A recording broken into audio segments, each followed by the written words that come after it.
it's really lovely to have you with us on the stand. Hello. And it's really good. I'm really excited to talk to you today. Could you talk a little bit first about who you are and just introduce yourself, please? Yes, of course.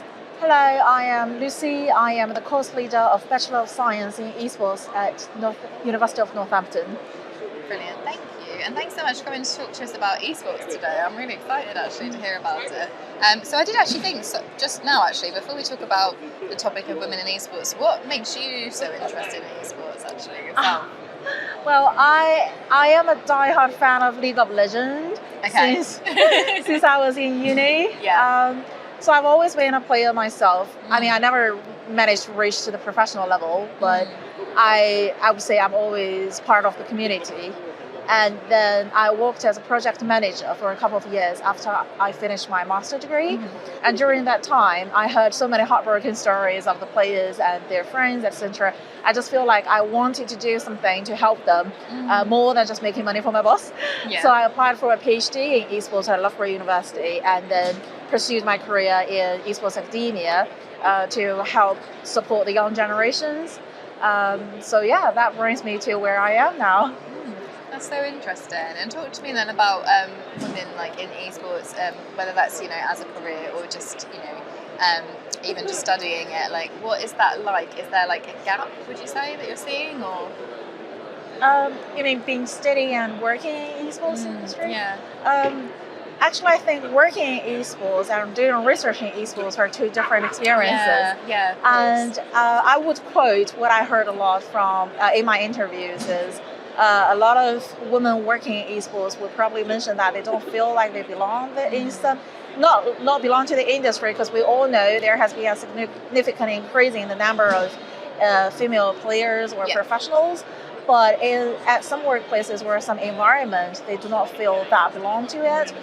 They might get talked over, or they might get ignored, or they have to take extra effort in order to climb that ladder. But doing research in esports so far, I think it has been a very friendly experience so far, especially the support from the industry professionals. Before I started my PhD, I thought people might be reluctant to spend time to support research, etc. But actually, it has been very inclusive, very supportive, and I can see that the inclusivity, diversity, and equality in the industry has been improving in the last 5 years. So overall, it is a positive trend. Brilliant. That's really good to hear. I'm glad that it's improving for sure. So why is it important that we empower more women in the industry? Yeah, we'll probably talk about this from 3 perspectives. Okay. Yeah, first of all, research did show that a more gender balanced team or a more inclusive team would achieve better performance regardless of the task the team is working on.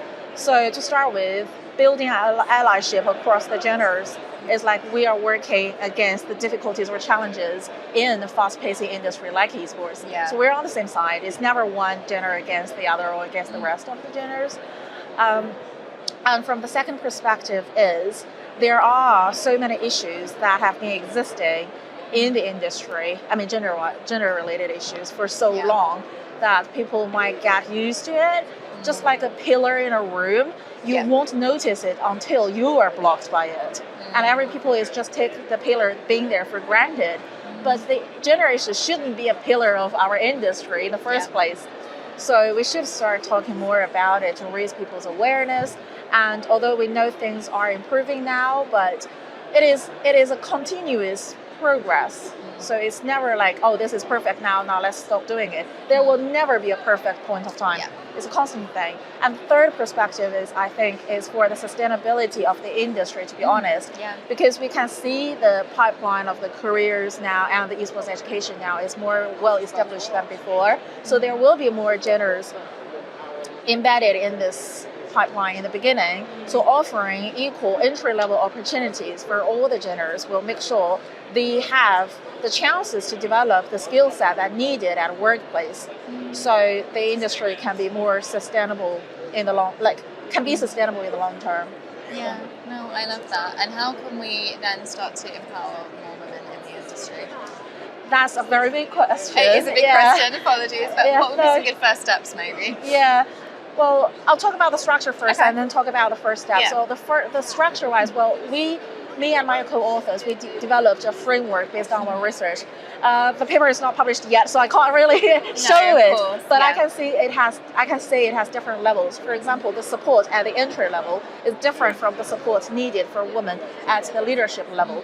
However, in our interview, we noticed that mentorship is very, very important. Yeah. It is brought up so frequently by our female participants than how it was like mentioned or described by our male friends in the industry.